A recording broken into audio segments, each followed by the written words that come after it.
Bom dia, irmãos. É uma grande alegria estar aqui de volta. Lugar que minha casa, eu me sinto muito à vontade aqui. Faço parte dessa igreja. Vamos orar mais uma vez, irmãos, antes de nós iniciarmos nosso estudo. Santo Deus, te louvamos mais uma vez, Pai. Te agradecemos pelo privilégio de te servir, pelo privilégio, Senhor Deus, de sermos chamados filhos de Deus, de termos as marcas de Cristo, de carregarmos o seu bom nome. Isso é um privilégio, Senhor Deus, que não tem igual. E nesta hora, Senhor Deus, te pedimos a tua bênção, a tua graça sobre nós, a iluminação do teu Espírito, para estarmos, Senhor, aprendendo um pouco mais da tua santa palavra, para estarmos meditando naquilo que o Senhor tem para nos falar nesta manhã. Ser conosco, Deus, com teu Santo Espírito, esteja sobre nós, nos abençoando, em nome do Senhor Jesus. Amém. Obrigado. Irmãos, Tiago vai estar dando o comando aí, eu vou só acompanhar aqui. Quando o pastor Renê me fez o convite, pode dar mais um, para estar vindo está trabalhando com os irmãos nesta manhã, trazendo um estudo. Eu perguntei se tinha algum tema, né, para estar preparando a aula, para estar vindo dar esse estudo. E ele me deixou bem à vontade. Ele falou, não, se tiver algum tema que você está vendo no seminário, se você quiser desenvolver. E eu fiquei muito feliz por isso, pela essa confiança que ele tem, ou que o conselho teve comigo, e eu agradeço por isso. E aí eu escolhi esse tema, irmãos, é o pacto da criação, queda e também a redenção. São 3 pontos que nós vamos estar vendo nesta manhã. Eu peço já que os irmãos abram o livro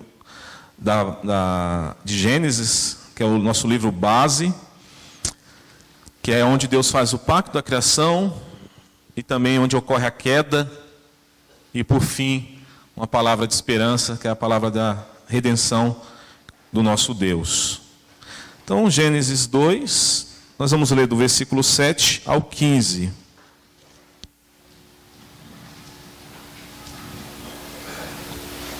Um texto muito conhecido, né? Relatando a criação do homem. Vamos fazer a leitura alternada. Eu vi que a igreja está lendo bem rápido. Então vamos lá. Eu vou ler os ímpares e os irmãos os pares. Então formou o Senhor Deus ao homem do pó da terra, e lhe soprou nas narinas o fôlego de vida, e o homem passou a ser alma vivente.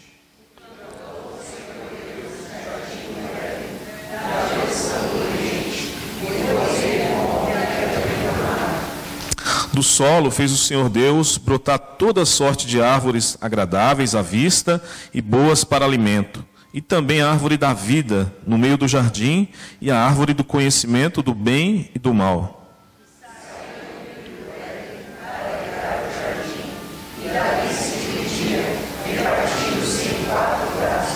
O primeiro chama-se Pison, é o que rodeia a terra de Avilá, onde há ouro.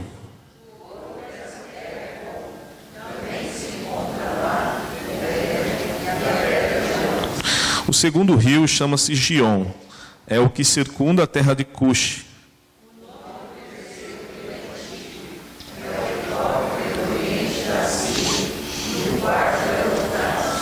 Tomou, pois, o Senhor Deus ao homem e o colocou no jardim do Éden, para o cultivar e o guardar.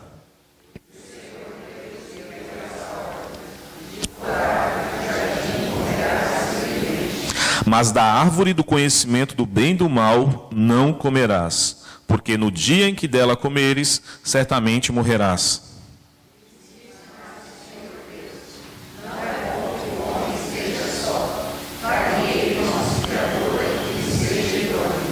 Havendo, pois, o Senhor Deus formado da terra todos os animais do campo e todas as aves dos céus, trouxe-os ao homem para ver como este lhes chamaria. E o nome que o homem desse a todos os seres viventes, esse seria o nome deles.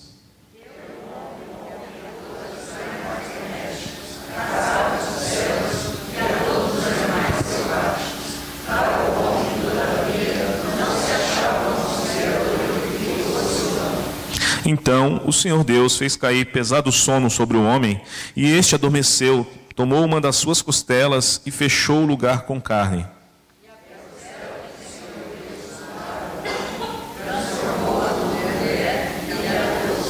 E disse o homem: esta, afinal, é osso dos meus ossos e carne da minha carne, chamar-se-á varoa, porquanto do varão foi tomada.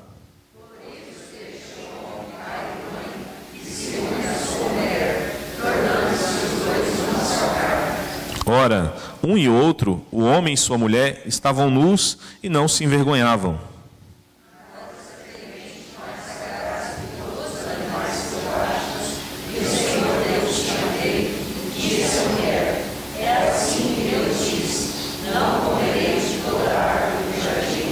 Respondeu-lhe a mulher: do fruto das árvores do jardim podemos comer.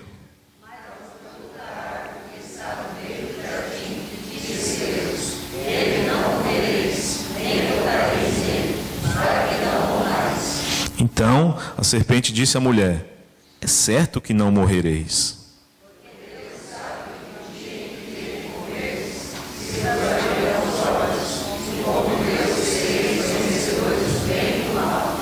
Vendo a mulher que a árvore era boa para se comer, agradável aos olhos e árvore desejável para dar entendimento, tomou-lhe do fruto e comeu, e deu também ao marido, e ele comeu.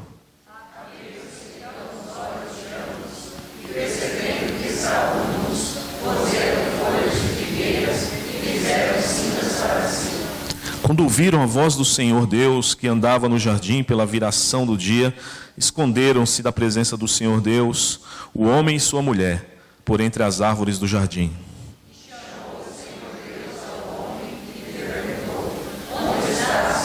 Ele respondeu: ouvi a tua voz no jardim, e porque estava nu, tive medo e me escondi.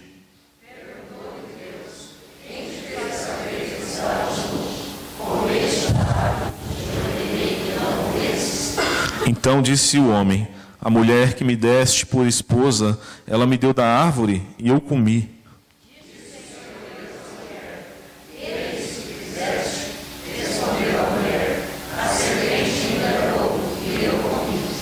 Então o Senhor Deus disse à serpente: viste que isso fizeste, maldita és entre todos os animais domésticos e o és entre todos os animais selváticos. Rastejarás sobre o teu ventre e comerás pó todos os dias da tua vida.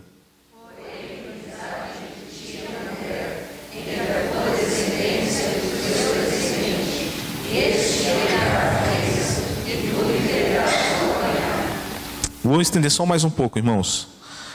E a mulher disse: multiplicarei sobremodo os sofrimentos da tua gravidez. Em meio de dores dará à luz filhos. O teu desejo será para o teu marido, e ele te governará.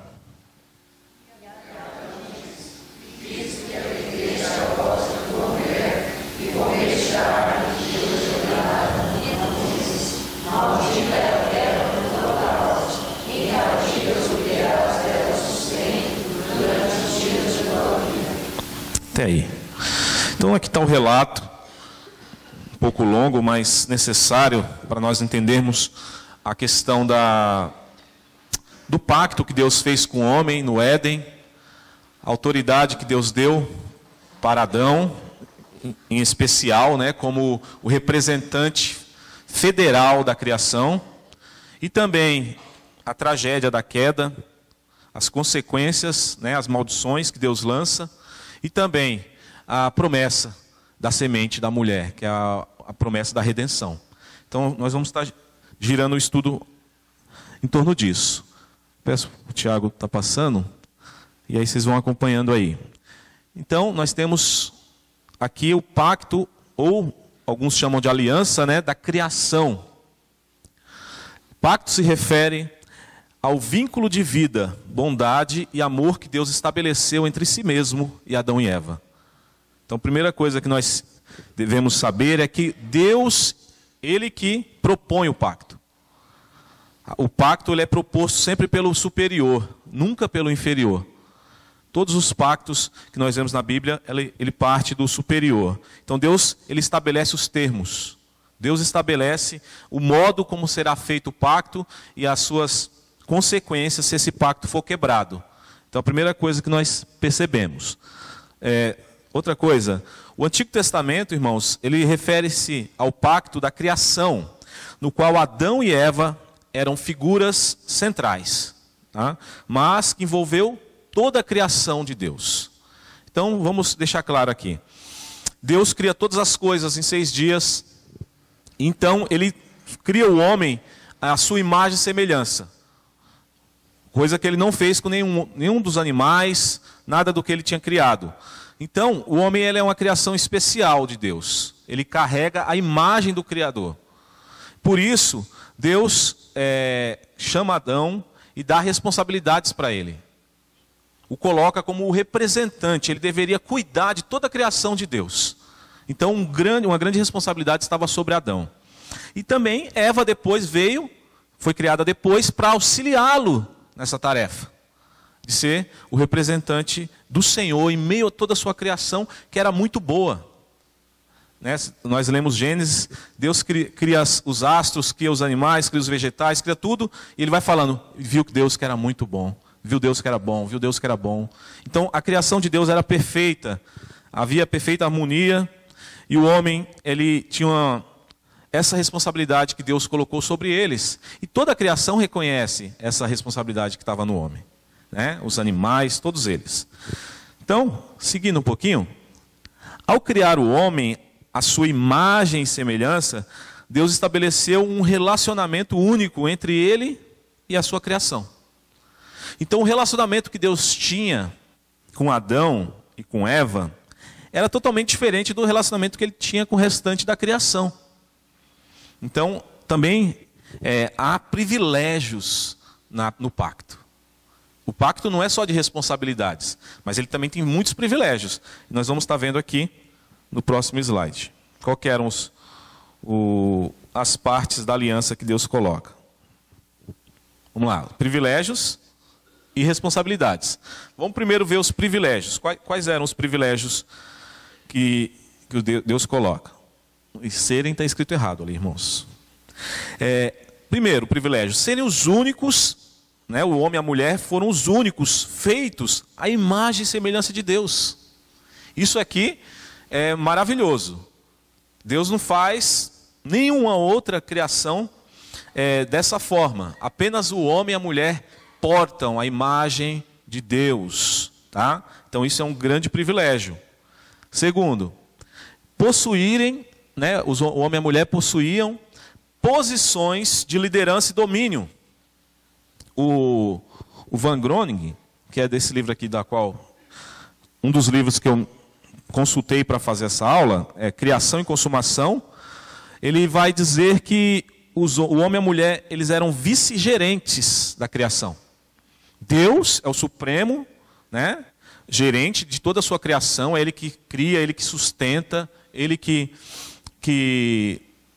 determina todas as coisas, mas Ele dá responsabilidade para o homem e para a mulher como vice-gerentes. Eles tinham esse privilégio de terem essa autoridade. Tá? E terceiro, eles também iriam desfrutar, nesse pacto, de íntima comunhão com o amoroso Criador. Então, essa parte é maravilhosa, irmãos. Eles desfrutariam de íntima comunhão. Lembrando, né, que o homem e a mulher foram criados perfeitos. Foram criados em santidade. Né, o pecado não havia entrado ainda no coração humano. Então, diante disso, eles desfrutavam de uma comunhão com Deus que nós, hoje, não desfrutamos, né? Eles tinham um coração totalmente puro diante do Senhor. Então eles vão desfrutar de todo esse relacionamento com Deus, que é amoroso, porque Deus se revela a eles. E na viração do dia, nós vimos aqui, havia sempre esse encontro com Deus. Mas também é dado responsabilidades para o homem. Tá? E aí, que pega aqui. Ó. Primeiro, obedecer à ordem de Deus. Tá? E nós vamos ver que não foi apenas uma ordem, foram várias ordens. E cumprir os seus mandatos. Era uma obrigação do homem obedecer a palavra do Criador e também cumprir os seus mandatos, as suas ordens. Como, por exemplo, irmãos, não comer do fruto da árvore do conhecimento do bem e do mal. Foi uma ordem expressa de Deus. Vocês podem comer de todas as árvores, né? Todos os frutos das árvores, mas da árvore do conhecimento do bem e do mal, vocês não devem comer. Uma ordem, um mandato. Porém, Deus fala, do dia que comer, no dia que dela vocês comerem, certamente vocês morrerão. Então Deus dá a ordem e previne das consequências que eles teriam. Então ficou muito claro no texto que nós lemos essa ordem. E aí, nós entramos, irmãos, nos mandatos de Deus, né? São 3. Pode clicar os 3, Tiago. Isso. O Van Groningen, ele trabalha no livro dele com a questão de mandatos. O que são mandatos? São ordens expressas de Deus em relação à sua criação para o representante da criação. O representante aqui é Adão, tá? Então, Deus dá o mandato cultural para Adão, o mandato social e também o mandato da comunhão, ou alguns chamam mandato espiritual, tá? São 3 mandatos: cultural, social e mandato da comunhão, que é os mandatos que nós vamos trabalhar um pouquinho agora. Estou falando aqui, irmãos, mas vocês podem estar participando da aula com perguntas, com comentários, tá bom? Vamos lá, próximo. Então vamos trabalhar primeiro o mandato cultural. Vejam aí Gênesis 1, 28. Gênesis 1, 28. Alguém pode ler, por favor, para mim?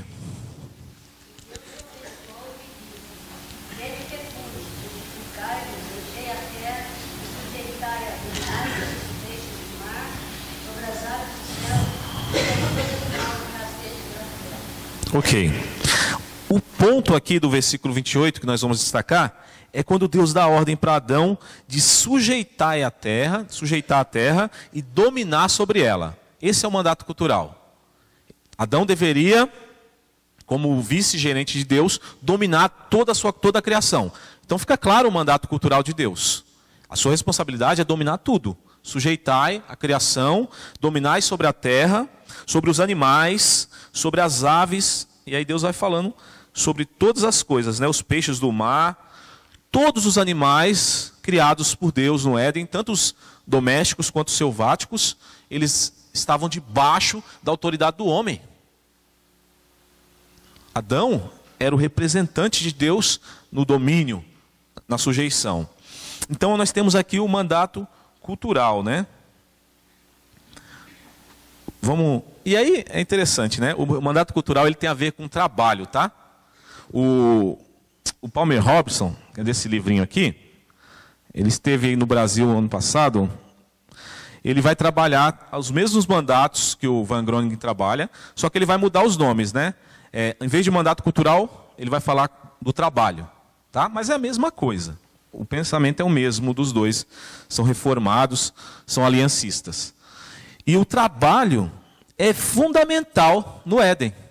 Tem gente que acha que Adão era um vagabundo, né? Que ficava lá no Éden com a ovinha. Aí Deus fez a mulher para ele.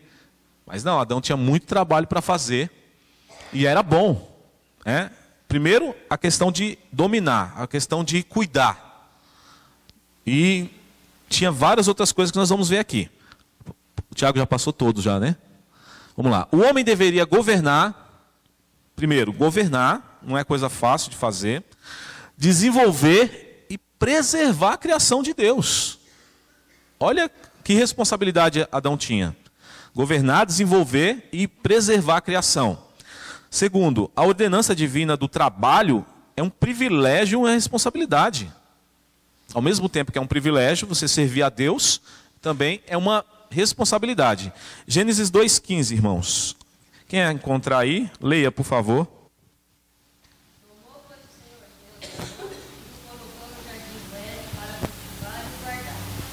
Então ficou claro, né? O que ele deveria fazer? Cultivar e guardar. Cultivar e guardar. Isso aqui é trabalho. Isso aqui é mandato de trabalho, tá? Ele não poderia ficar dormindo lá na graminha, deveria trabalhar para o Senhor. Terceiro, a ordenança do trabalho, né, do mandato cultural, é contrária ao ideal moderno nos nossos dias de fugir do trabalho. Hoje existe uma tendência a pessoa querer moleza, a querer sombra e água fresca, como dizem. E há uma aversão ao trabalho muito grande hoje. Infelizmente, até mesmo no meio dos crentes. Então, isso é uma distorção do propósito de Deus. Tá? Os reformadores, em especial Calvino, ele viu o trabalho como coisa sagrada. Sagrada. Em Genebra, na administração de Calvino, aqueles que eram mendigos, né, vagabundos, aqueles que não queriam trabalhar, na reforma que Calvino fez, ele ofereceu, junto, lógico, com o conselho da cidade, né, ofereceu condições para que eles trabalhassem. Então, eles não sabiam nenhuma profissão. Então, você vai aprender a ser marceneiro, vai aprender a ser pedreiro, alguma coisa assim.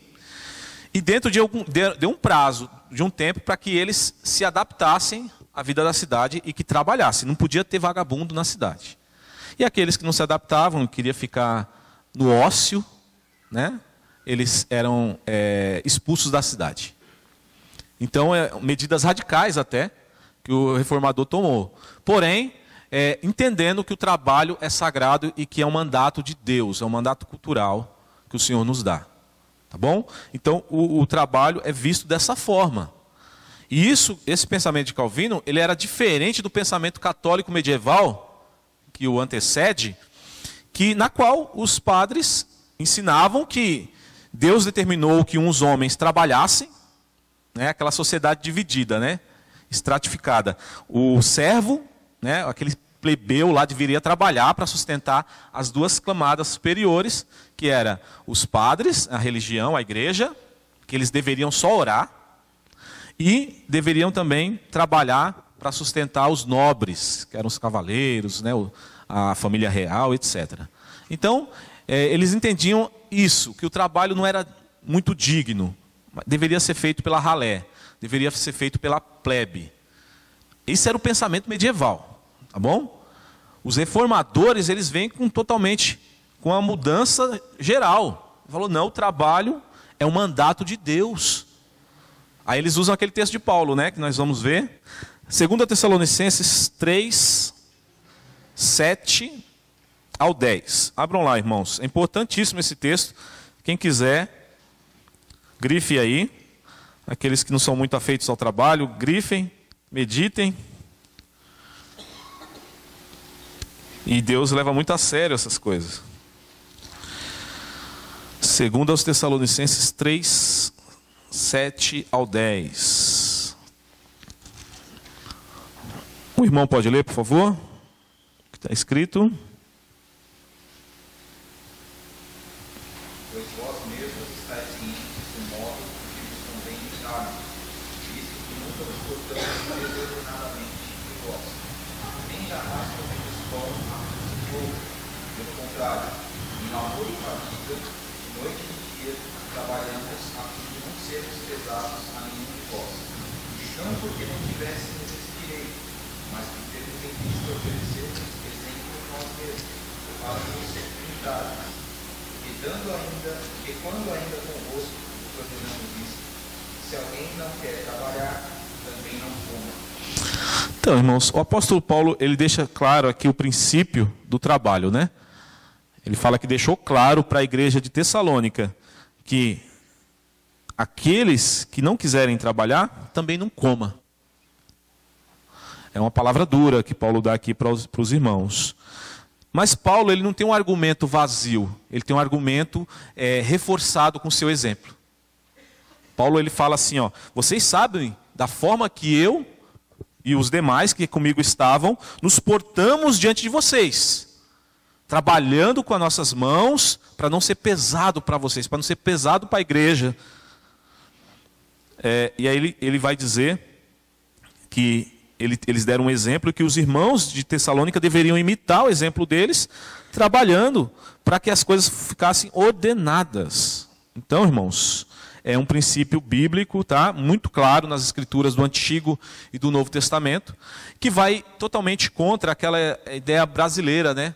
Do jeitinho, de se dar bem em tudo, de levar vantagem em tudo, né? O pessoal chama de lei de Gerson. Que tem muita gente que não está doido para ter uma boquinha para se encostar. E aí a palavra de Deus ela é totalmente contrária a esses valores corrompidos do homem caído. Em especial no nosso país, que acontece muito isso. Tá bom? Seguindo, nós também vemos ainda no trabalho o princípio do sábado, né? Porque Deus, já na criação, Ele dá o exemplo ao descansar no sétimo dia. Deus não precisa descansar, porque Deus não se cansa. Mas é uma forma de dar um exemplo para o homem de que haveria trabalho em 6 dias, porém no sétimo haveria o descanso. E esse descanso seria um descanso para adorar a Deus, para glorificar as maravilhas que Deus havia feito. Então o princípio do trabalho e do descanso já está estabelecido em Gênesis. Não é a coisa que veio com Moisés depois de não sei quantos anos. É coisa que Deus já tem no princípio ali, já da criação, já estabelece para Adão. Adão tinha responsabilidades, tinha trabalho para fazer, mas no sábado ele deveria descansar. Ele deveria buscar a comunhão com Deus, que aí é outro mandato que nós vamos ver mais para frente. Ficou claro, irmãos, o mandato cultural, o mandato do trabalho, o mandato de que o homem deveria trabalhar para assim cumprir a vontade do Criador? Muito bem. Se tiver dúvida, os irmãos podem interromper. Vamos para o próximo mandato, Tiago? É o mandato social, irmãos. Ou, como o Palmer Robertson diz, casamento e família.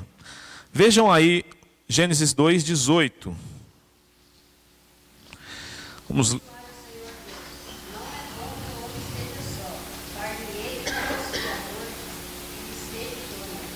Ok. Então, o Senhor Deus, vendo que não era bom que o homem ficasse só, vivesse sozinho, Ele fez uma auxiliadora para o homem, que lhe seja idônea. E isso é maravilhoso. E aí nós temos o mandato do casamento ou de estabelecimento de famílias, tá? Pode seguir o próximo. Então Deus cria macho e fêmea, né? Isso é importante frisar, ainda mais nos dias de hoje, né? Que tem tido aí uma diversidade de ideias contrárias ao que Deus estabeleceu. Então é importante firmar isso aqui. Deus criou macho e fêmea. Para cumprir este mandato, a mulher teria de cumprir seu papel de ajudadora, parturiente e mãe cuidadora, tá? Então são coisas que Deus vai falando, dando ordem para a sua criação. Sede fecundos, multiplicai a terra, você vai se unir à sua mulher e serão ambos uma só carne. São textos que provam, que mostram o mandato social. Ah, não é bom que o homem esteja só. Por isso Deus fez alguém que lhe fosse idônea, no caso Eva, para Adão. Outra coisa, o homem deveria reconhecer a mulher como carne da sua carne. Ok? Unir-se a ela e servir como cabeça. Então, Deus vai estabelecendo aqui como deveria ser o relacionamento desse casal. Né? O homem deveria amá-la, né, como sua própria carne, unir-se a ela, ok? Efetivar a aliança e também servir como cabeça da mulher. Servir como líder. Desde o princípio Deus estabelece isso. E nós vamos ver que isso vai ser deturpado um pouco com a queda. Tá? Mas desde o princípio, a vontade de Deus e a ordem de Deus era o homem na liderança ali da família, como protetor da mulher. E aí, os pastores que escreveram esses livros, eles dão dicas práticas, né, para os crentes. Case ou case-se, tenham filhos e crie esses filhos no Senhor. Tá? Esses são os mandatos que Deus dá no mandato social. Adão deveria unir-se à sua mulher. Tá? Deus casando-os ali. Ele deveria ter filhos, multiplicai-vos, sede fecundos, e também deveria criá-los na presença ou na lei do Senhor. Deveriam ensiná-los sobre o pacto, ensiná-los sobre a aliança. Tanto é que nós vemos depois, quando nascem os primeiros filhos, Abel e Caim, que muitas coisas que Adão sabia e que Eva sabia sobre Deus, eles passaram para os seus filhos. Ou de onde você acha que veio a ideia deles de adorar o Senhor, de oferecerem sacrifícios a Deus? Porque os pais ensinaram. Agora, Abel fez o sacrifício certo, Caim já foi para o outro lado, já fez um sacrifício errado, deixou o ódio entrar no coração, mostrando aí que ele não era da semente santa, que ele não pertencia à semente da mulher, que nós vamos desenrolar mais depois. Vamos para o próximo mandato, que é o terceiro e último, é o mandato espiritual, tá? Ou o mandato da comunhão, que se refere também à adoração e ao sábado. Vejam no Gênesis 2, versículo 2 e 3.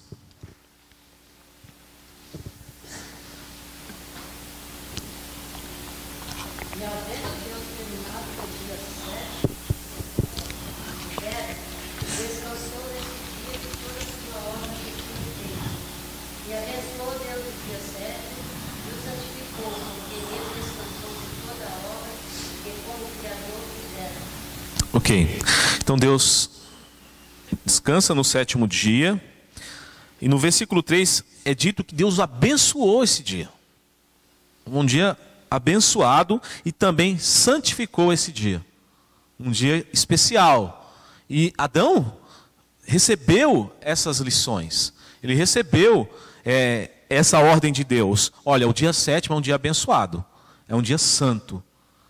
Então, assim como eu descansei da minha obra, você também vai descansar das suas e vai me adorar.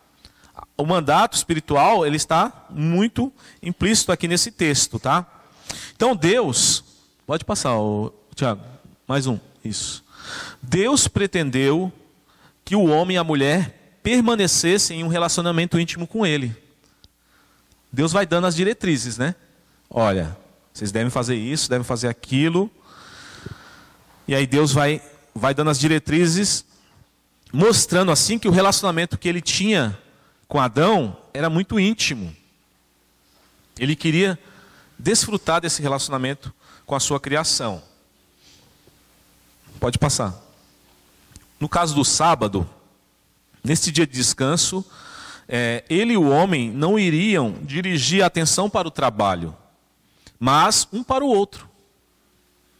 Percebam, ele deveria andar com Deus, conversar com Deus, amar a Deus e honrar a Deus.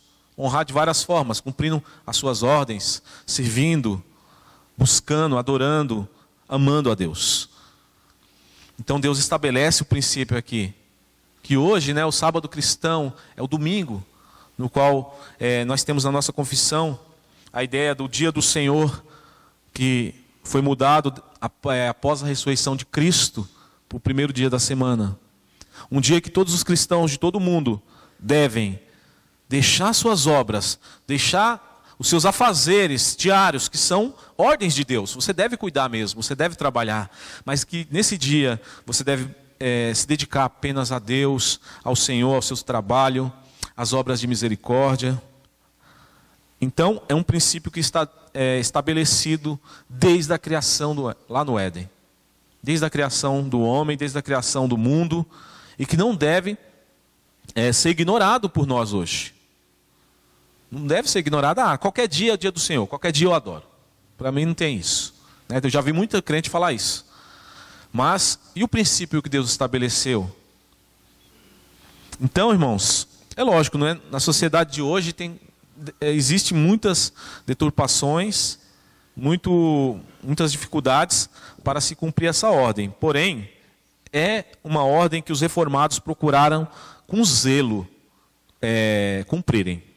Tá? Em nossa denominação, nossa igreja, ela tem essa herança.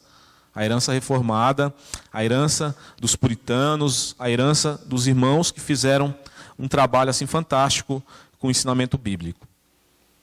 Até aqui tranquilo os 3 mandatos, irmãos? mandato cultural, referente ao trabalho, né? O mandato social, referente ao casamento, à família, e agora o mandato espiritual, que é referente à comunhão com Deus, à adoração e ao sábado, que foi estabelecido. Vamos seguir? Ô, irmão.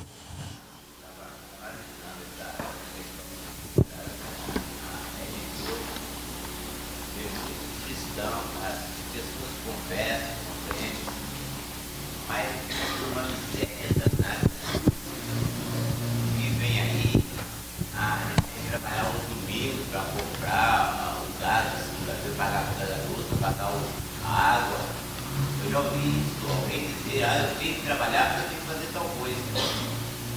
Mas tudo isso é por falta de obedecer a Deus disse. Porque se Deus não é digno de prover para você aquilo que Ele falou que provia, e você tem que buscar isso, então essa pessoa tem que realmente ver a miséria. E aí a miséria ela atinge a vida espiritual, a vida material, atinge tudo. Porque a pessoa esquece de obedecer aquilo que Deus pediu para obedecer, melhorar, deixar o dia, o domingo, o dia de descanso, apenas para que o corpo voltasse a Deus e dissesse: muito obrigado por vocês dias para me ganhar o meu cada. Verdade, irmão. Devemos levar mais a sério, né, esse mandato. Vamos lá, irmãos. Seguindo o texto, ele vai acontecer aqui uma tragédia, que é a queda do homem e da mulher, que é a desobediência. Vejam Gênesis 3, do 1 ao 7. É esse momento na qual a aliança é quebrada pelo homem, né? Devemos frisar, porque Deus não quebra a sua aliança, mas o homem ele desobedece. Mas a serpente, mais sagaz que todos os animais selváticos que o Senhor Deus tinha feito, disse à mulher: é assim que Deus disse? Não comereis de toda a árvore do jardim? Respondeu-lhe a mulher: do fruto das árvores do jardim podemos comer, mas do fruto da árvore que está no meio do jardim, disse Deus: dele não comereis, nem tocareis nele, para que não morrais. Então a serpente disse à mulher: é certo que não morrereis. Contrariando aqui a palavra de Deus, né? Porque Deus sabe que no dia que dele comerdes, se vos abrirão os olhos, e como Deus sereis conhecedores do bem e do mal. Vendo a mulher que a árvore era boa para se comer, agradável aos olhos, e árvore desejável para dar entendimento, tomou-lhe do fruto e comeu, e deu também ao marido, e ele comeu. E abriram-se então os olhos de ambos. Percebam que os olhos de ambos abrem somente após Adão comer do fruto. A Eva já havia comido, mas quando Adão, o representante federal da criação, desobedece, os olhos se abrem. E percebendo que estavam nus, cozeram folhas de figueira e fizeram cintas para si. Esse texto vai mostrar a entrada do pecado no mundo, né? O pecado humano que passou para toda a criação, porque Adão era o representante. É aquilo que o apóstolo Paulo vai dizer depois em Romanos 5. Então, Tiago, passa aí. Ao darem ouvidos a Satanás e comerem do fruto, tragicamente eles quebraram a aliança com Deus, com o cosmos, ou seja, a criação, e também um para com o outro, ao duvidarem da palavra de Deus, ao desobedecerem uma ordem direta do Senhor e também desejarem serem iguais a Deus. Então nós vamos ver que o homem e a mulher, eles vão quebrar todos os mandatos. Eles vão quebrar todos os 3 mandatos que nós vimos até aqui. Tá? Pode passar, irmão. Eles quebraram os 3 mandatos que o Senhor havia ordenado. Primeiro, o mandato cultural. Ele é quebrado de que forma? Só para recapitular, né? O mandato cultural tem a ver com trabalho, né? Com a ordem de Deus do homem cuidar ali do jardim. Então, acontece um roubo e também com a cobiça. Qual foi o roubo? Eles poderiam comer da árvore? Eles não poderiam, tinha uma ordem direta, vocês não podem comer. Era de Deus. Mas ele foi lá e pegou. A mulher foi lá e pegou, né? E também a cobiça, aquele desejo desenfreado de ter algo que não lhe pertence, que você não pode fazer. Então há essa quebra do mandato cultural. O mandato social também é quebrado. Adão não cuidou de Eva como ele deveria. Como o cabeça, como o líder da família, ele não cuidou, deixou ela desprotegida e até o ponto dela ser enganada pela serpente, por Satanás. E também Eva quebra o mandato social, que é o casamento, por não respeitar Adão. Ela não submeteu à liderança dele, tomou decisões imprudentes, contrárias à ordem de Deus, e então ela quebra também esse mandato social por isso, por sua atitude. Tá? É importante lembrarmos que já estava estabelecida a liderança do homem, ok? Mas ela não respeita isso, ela passa por cima. Terceiro, o mandato espiritual é muito claro que foi quebrado, né?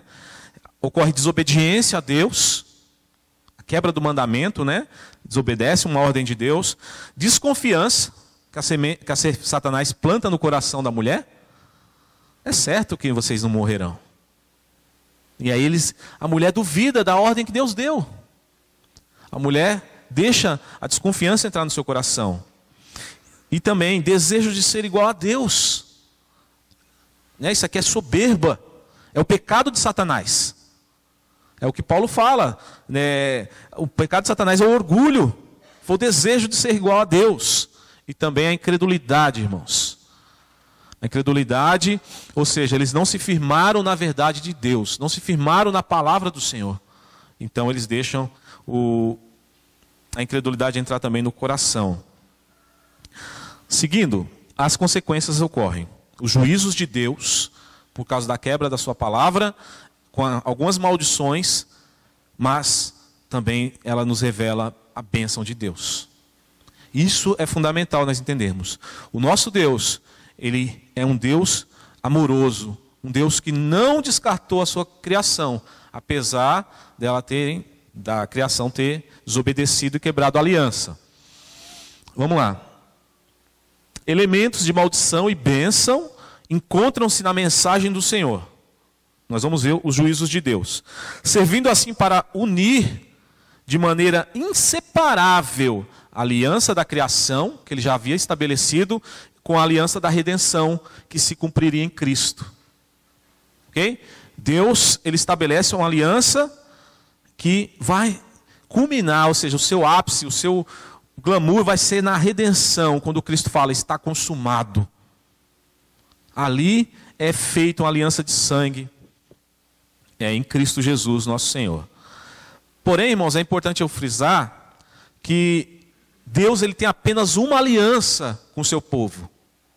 Tá? A aliança que Deus tem com o seu povo, ela é uma só. Só que ela tem vários aspectos que foram se revelando ao longo dos tempos. Deus faz uma aliança aqui com Adão, com a criação. Depois ele faz com Noé. Depois com Abraão, Moisés, né, a aliança da lei. Depois com Davi.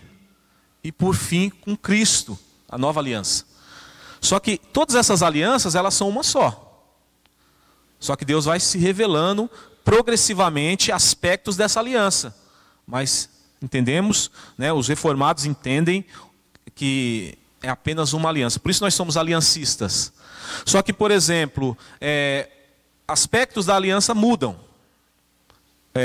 A circuncisão no Antigo Testamento, que é feita em Abraão, né?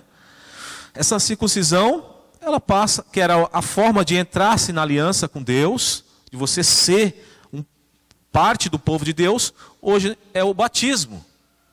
O batismo é o ritual de iniciação na fé. É onde você entra fazer parte da igreja. Então, alguns aspectos da aliança, elas mudam, porém, a aliança é uma só. É o que os dispensacionalistas, né, aqueles que creem em dispensações, eles não entendem.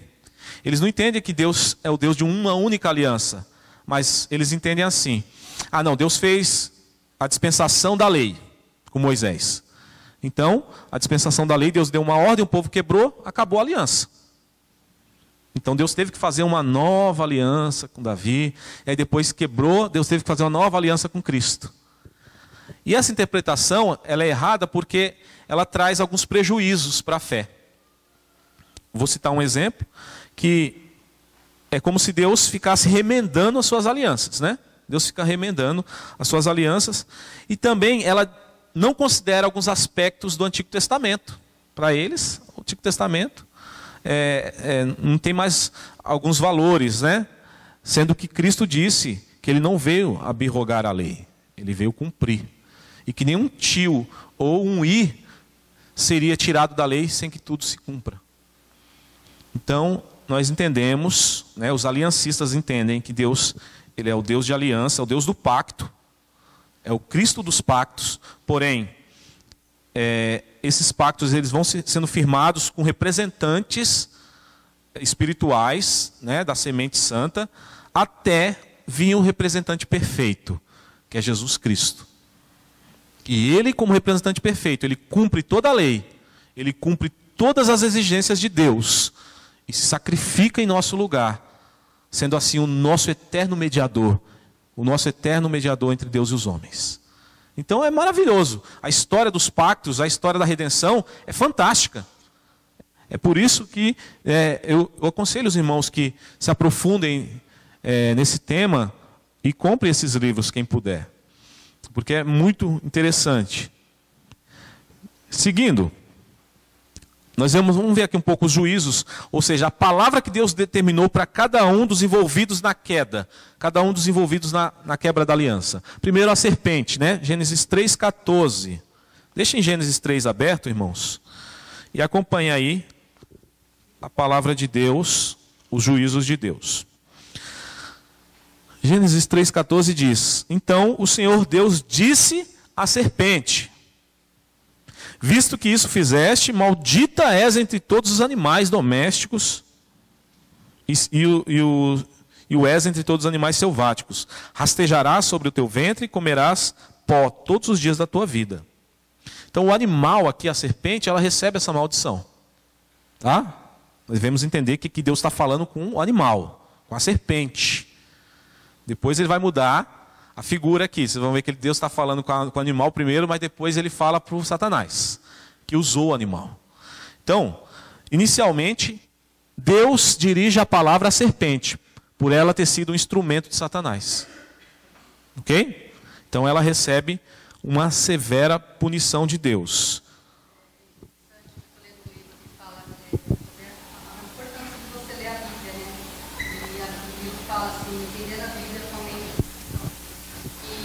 Nós, quando lemos a Bíblia, não devemos olhar a Bíblia como se fosse uma história bem longe que aconteceu lá e uma simples história qualquer. Nós devemos olhar para a Bíblia como são os nossos antepassados que hoje, se nós fizermos alguma coisa, nós temos a Bíblia como prova das consequências que ocorreram na desobediência de Adão e Eva e o juízo que veio sobre eles, né? E depois que eu comecei a ler esse livro e ler a Bíblia junto, a minha mente começou a entender melhor a importância de lermos a palavra de Deus, não como uma história qualquer, mas como os nossos antepassados, né, os nossos primeiros pais, tudo aquilo que aconteceu, e amar a palavra de Deus e ter ela como um desejo primordial de buscar a essência do Senhor, né?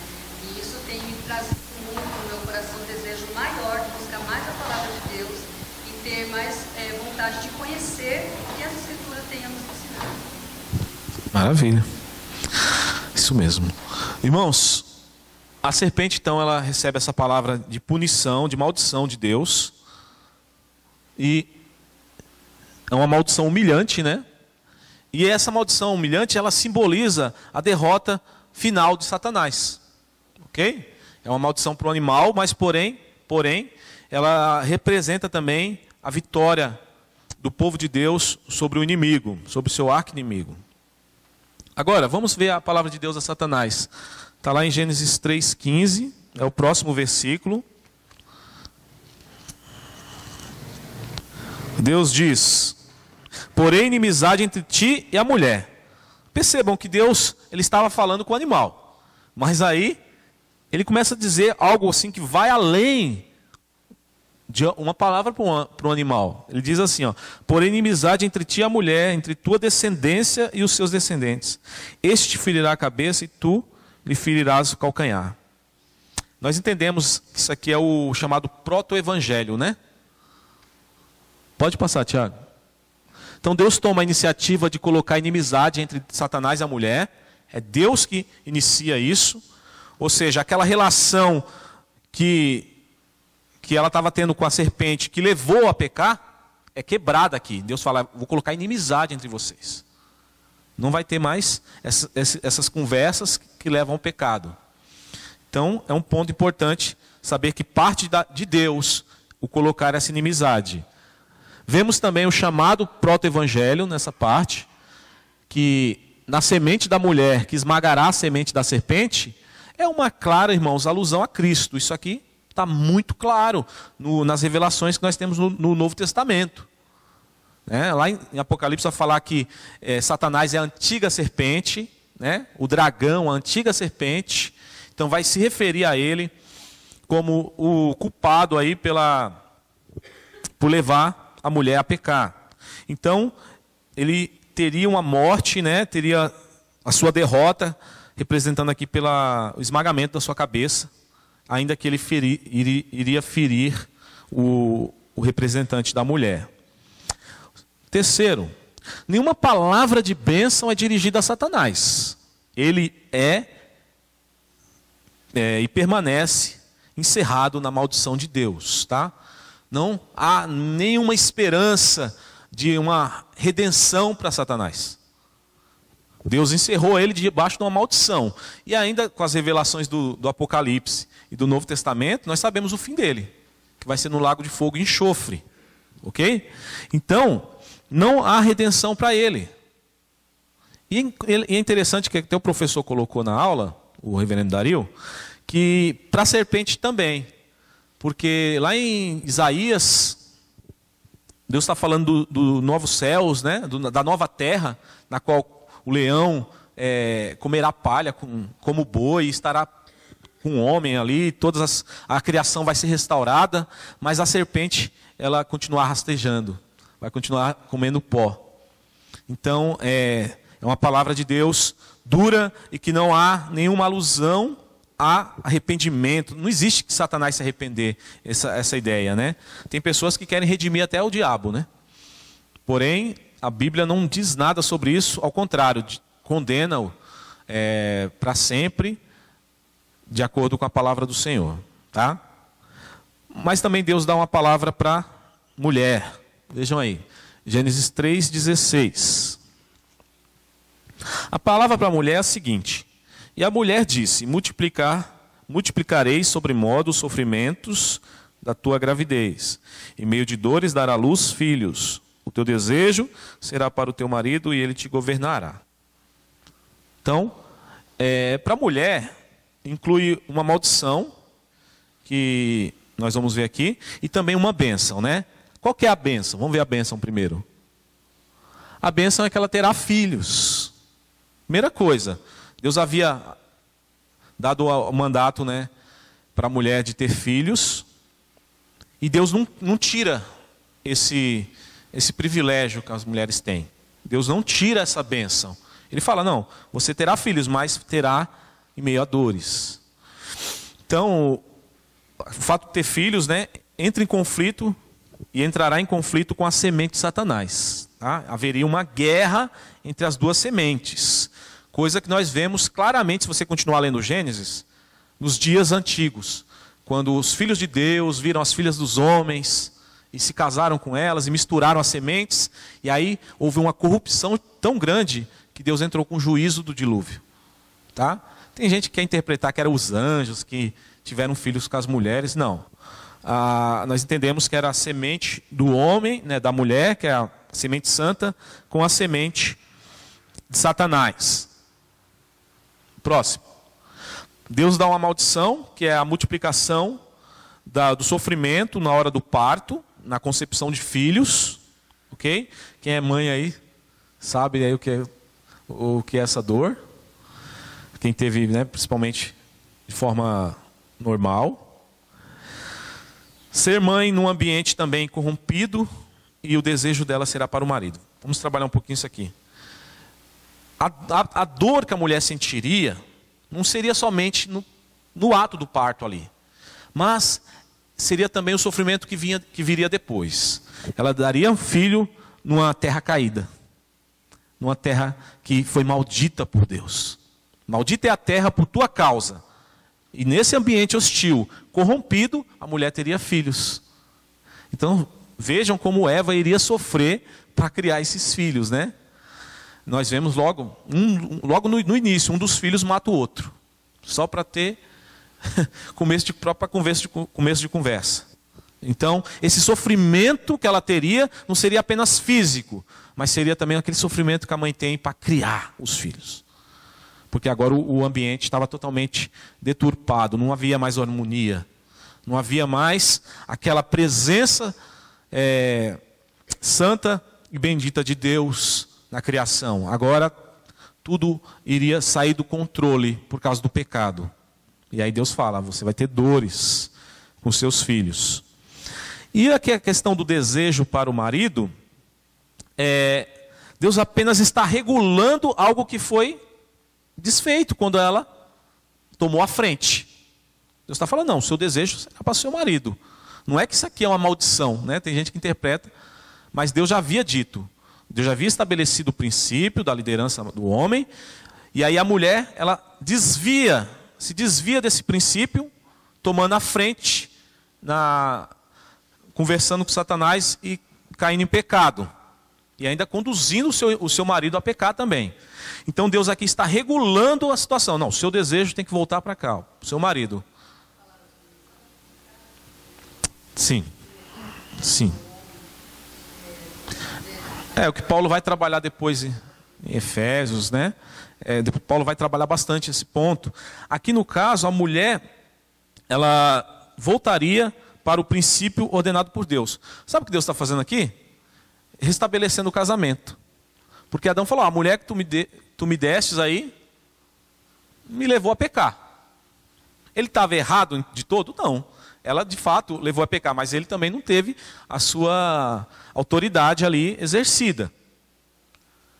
E a mulher também, né, por causa do homem ali, e também estava uma crise no casamento ali. Então Deus está restabelecendo, falou, não, a sua vontade será para o seu marido, o seu desejo será para ele. Então Deus está restaurando aqui o casamento, porque eles teriam que ter filhos, eles teriam que cumprir ainda o mandato que viria a semente da mulher. Deus também fala ao homem. Vamos lá, Tiago. No versículo 17 e 19. É uma sequência, né, irmãos? Veja a palavra de Deus ao homem.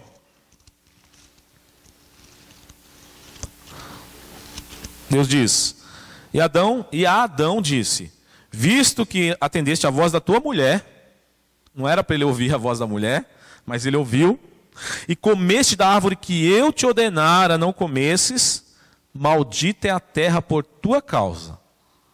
E aí Deus responsabiliza Adão como representante, né, o vice-gerente da criação, fala assim, ó, por causa do seu pecado, por causa da sua quebra, da quebra da minha ordem, a criação vai ser maldita por você, porque você é o representante.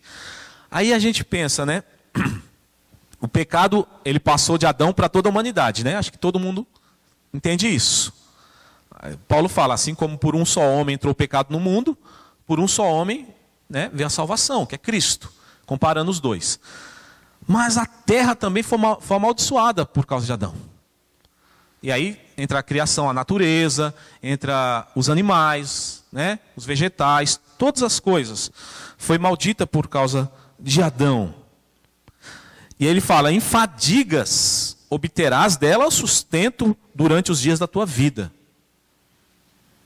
Ela produzirá também cardos e abrolhos.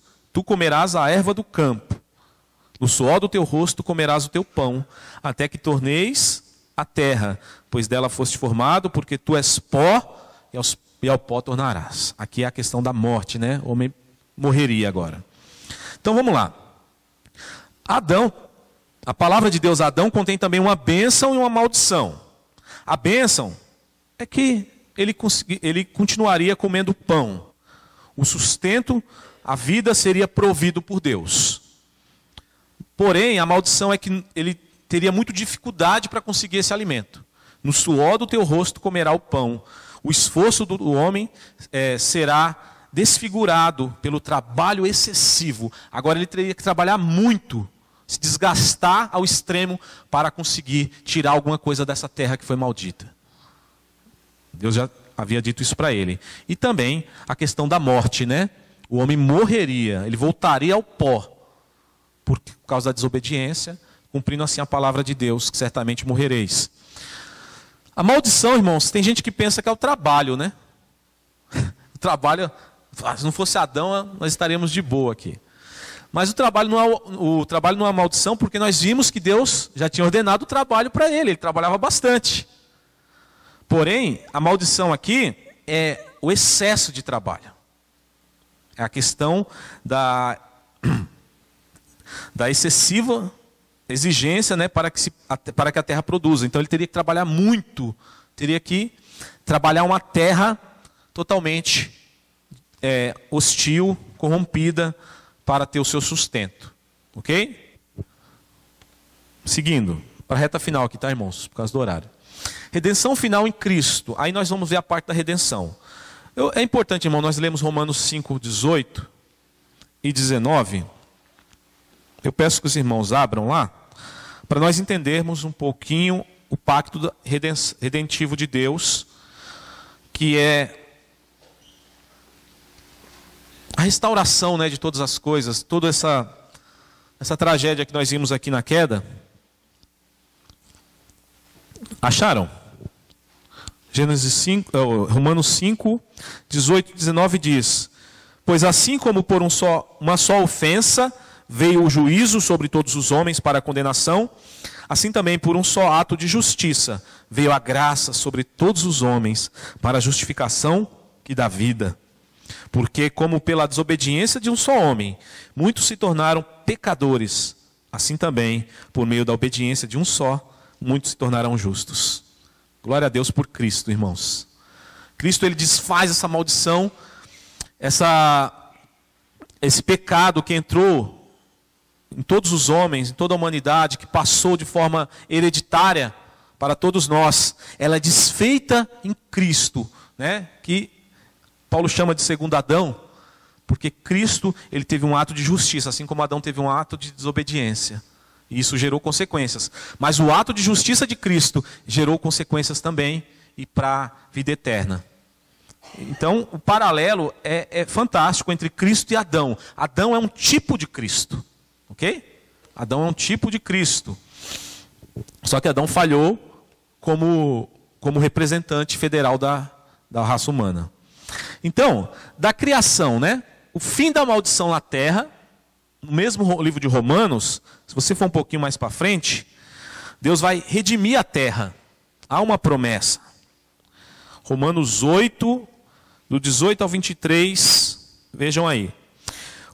Paulo diz: porque para mim tenho por certo que os sofrimentos do tempo presente não podem ser comparados com a glória a ser revelada em nós. A ardente expectativa da criação, vejam aí, a criação ela está em expectativa para ser redimida. Aguarda a revelação dos filhos de Deus.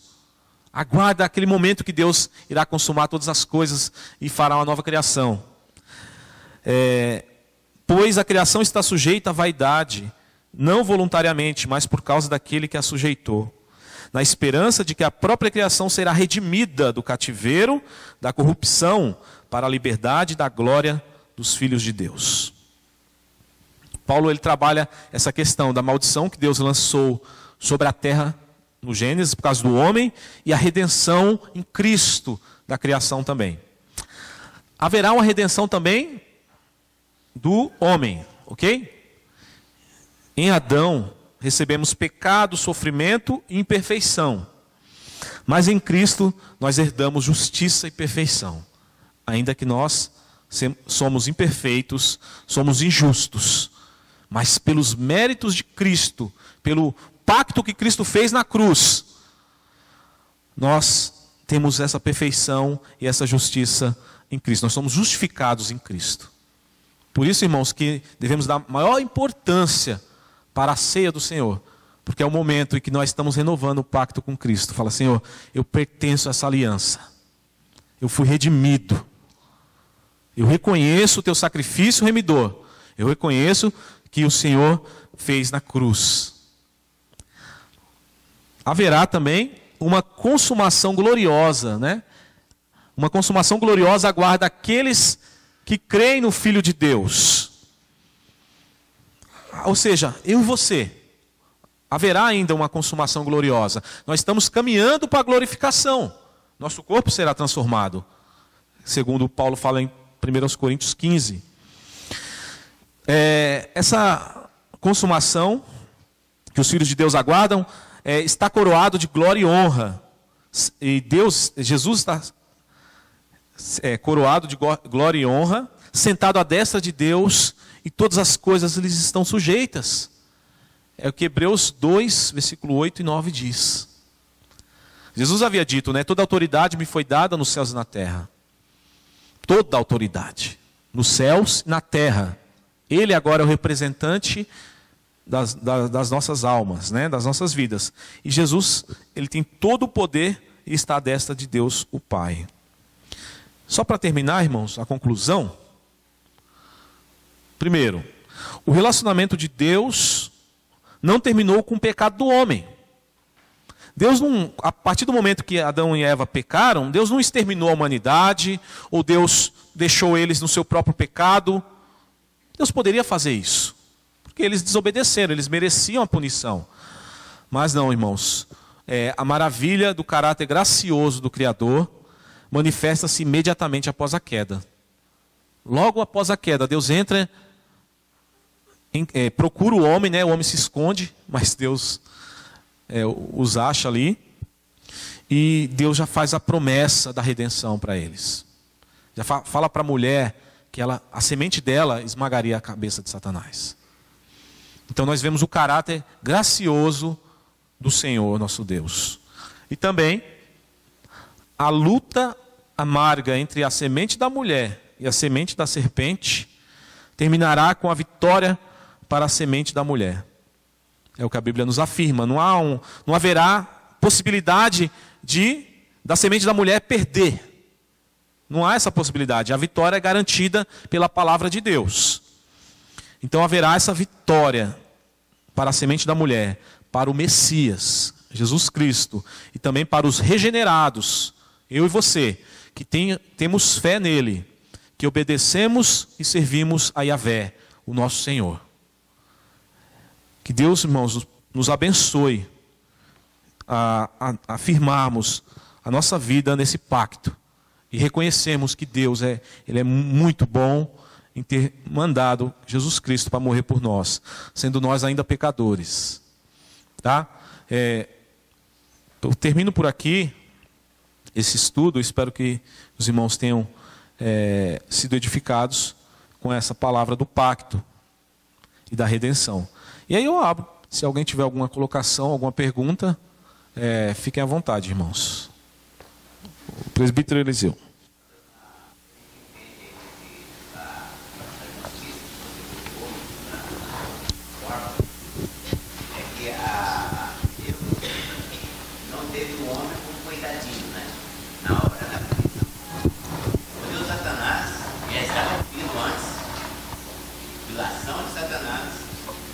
Também não justificou o homem como coitadinho.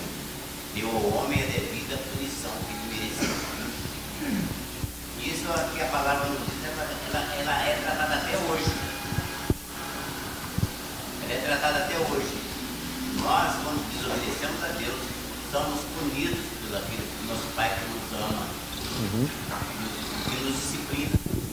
Sem dúvida. Essa questão, a gente vê muitas pessoas aí, foi o diabo que foi o culpado do pecado.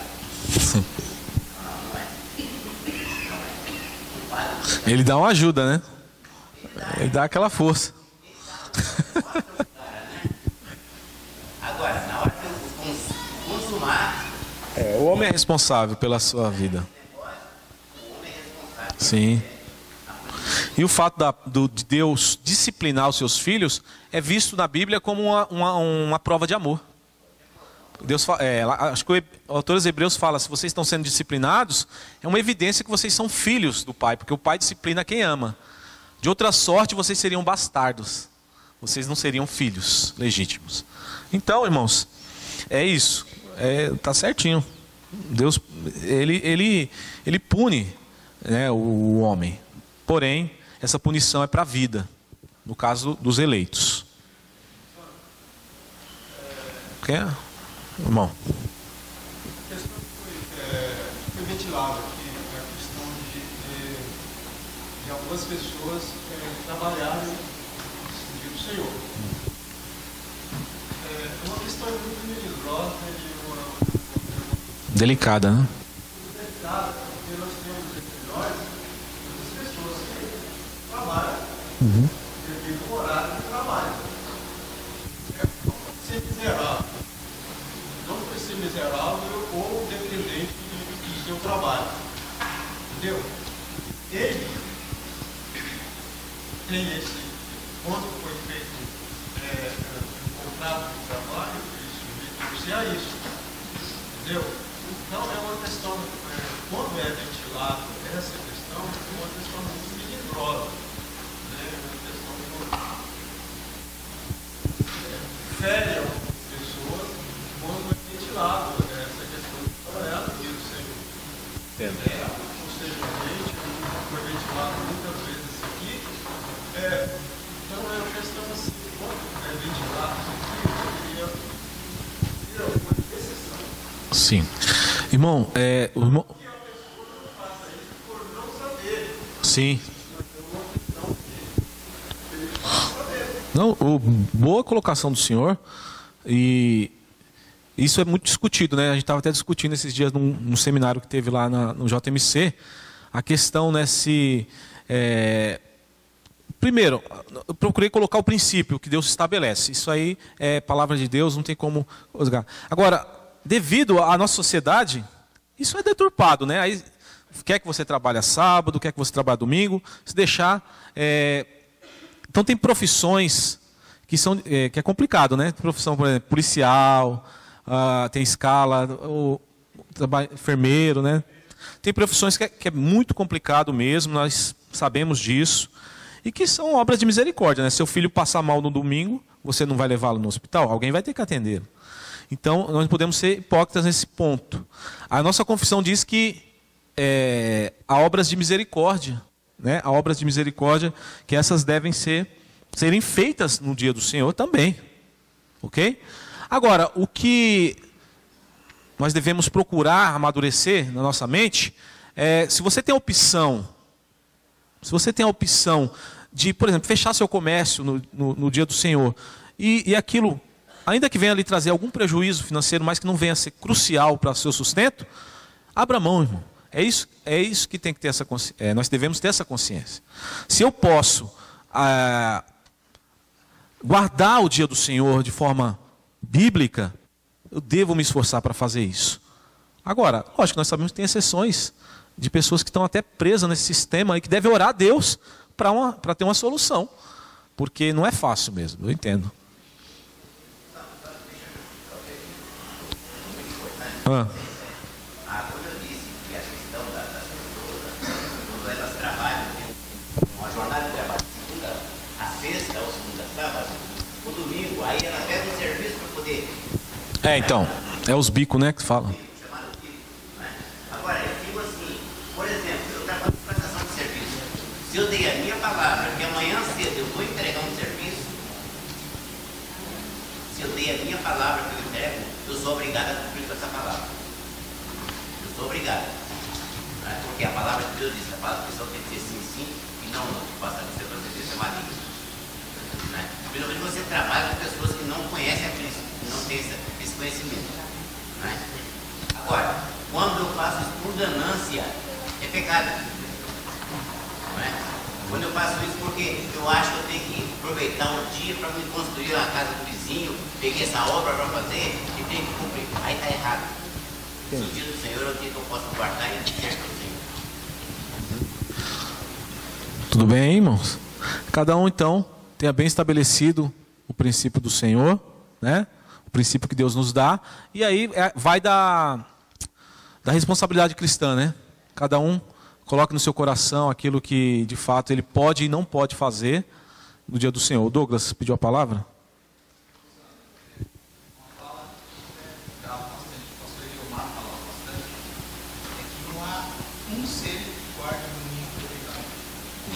Concordo com ele. Que setoriza as áreas. Então a gente sabe que trabalhar no domingo é ferir o dia do Senhor. Mas eu vou focar no domingo também é ferir o dia do Senhor. Eu cobiçar a mulher ou uma coisa com o próximo também é um pecado. Então é por isso que nós precisamos de Cristo. Porque às vezes a gente quer fazer com que um pecado seja mais pecaminoso do que o outro. Nem está todo no mesmo pacote. Então, se a gente estudar a palavra de Deus e pedir para que Deus ele mude a nossa maneira de pensar, esses dilemas que a gente tem, o Espírito Santo ele vai nos dar forças para ir contra isso, para lutar contra isso. E, infelizmente, não há um ser sequer que guarde uns trabalham, não deveriam trabalhar, outros fofocam, não deveriam fofocar, outros não se sujeitam à liderança, deveriam se sujeitar. Uhum.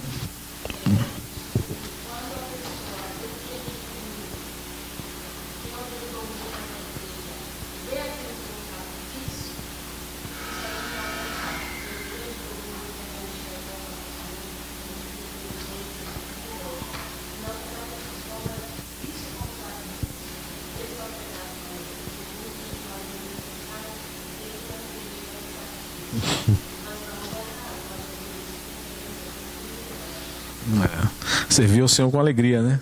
Diz o salmista.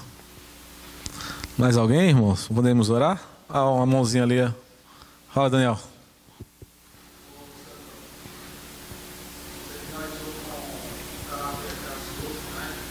Sim.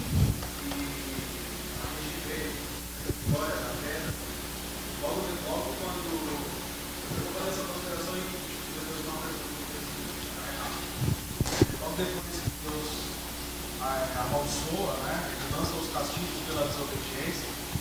Logo após essa punição, essa disciplina que ele lança, logo após isso, ele entrega vestimentas para Adão e Eva. E prefigurando como se fosse assim, o sacrifício de Cristo.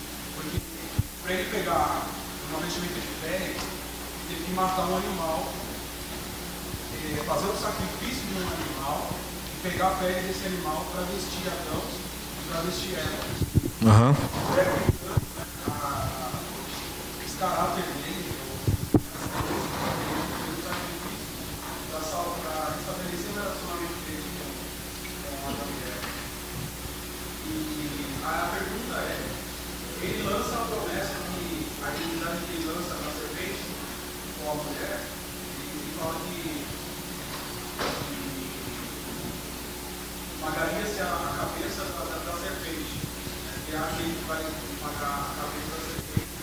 Você só vai ter um apanhar, que remete ao sacrifício da cruz, né, onde Cristo foi ferido mesmo, mas a vitória vem e naquele momento do sacrifício ele esmaga a cabeça da serpente. Então a pergunta é, onde está Satanás? Ele está derrotado. Porque ele tenta pensar, ele está firme e forte, governante, no mundo das trevas, não sei o que e tal, poderoso, mas tem essa promessa de Deus, que é cumprida na cruz. Então, como está Satanás derrotado hoje? É uma pergunta muito interessante. Satanás ele está derrotado, porém, ele tem uma atuação limitada por Deus. Né? A atuação dele é limitada por Deus e pelos efeitos que a cruz teve sobre o mundo das trevas. Tentando achar aqui o texto que Paulo vai escrever, dizendo que Cristo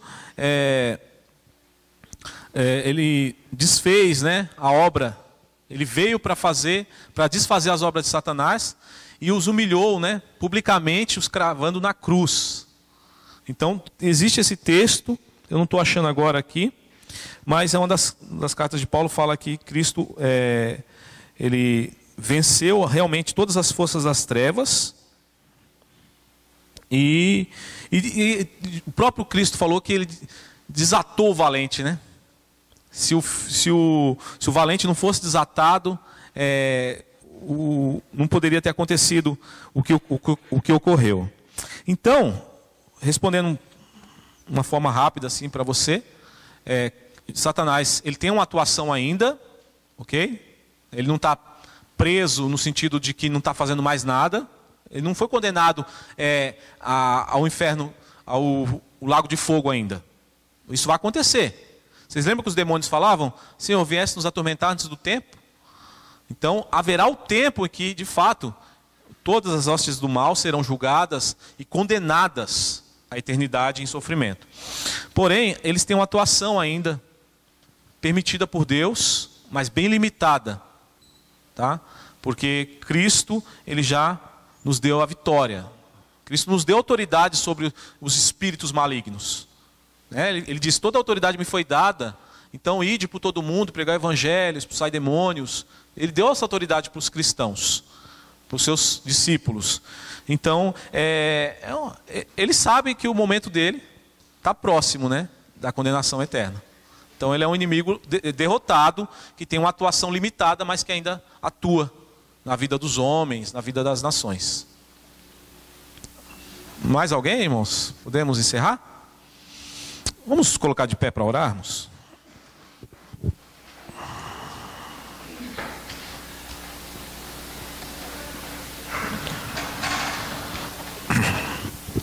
Oremos ao nosso Deus.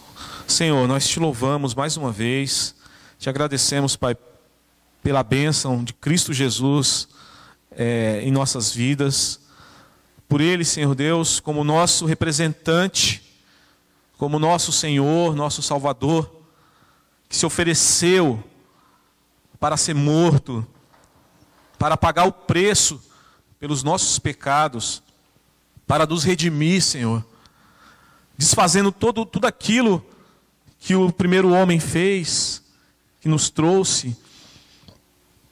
Nós louvamos o Senhor por essa graça, porque o Senhor, Deus, prova o teu amor para conosco, pelo fato de Cristo ter morrido por nós, sendo nós ainda pecadores.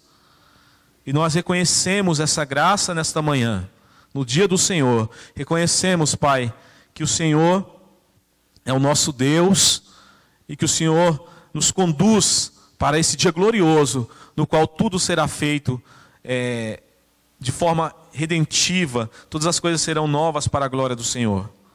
Fortaleça nossos corações, Senhor Deus, nesta manhã. Fortaleça nossos passos na Tua presença, e que possamos, Pai, te servir, trabalhar para o Senhor, e também, Senhor Deus, cuidar de nossas famílias, honrar os nossos casamentos, que o Senhor nos abençoe também nos nossos trabalhos, e também, meu Pai, que possamos, Pai, te servir com sinceridade, com integridade de coração, assim como o Senhor ordena na Tua palavra. E que isso possa refletir para a vida eterna que teremos com Cristo para sempre. É em nome dele que oramos, nosso representante federal, Cristo Jesus, nosso Senhor. Em nome dele que oramos, agradecidos. Amém. Irmãos, muito obrigado.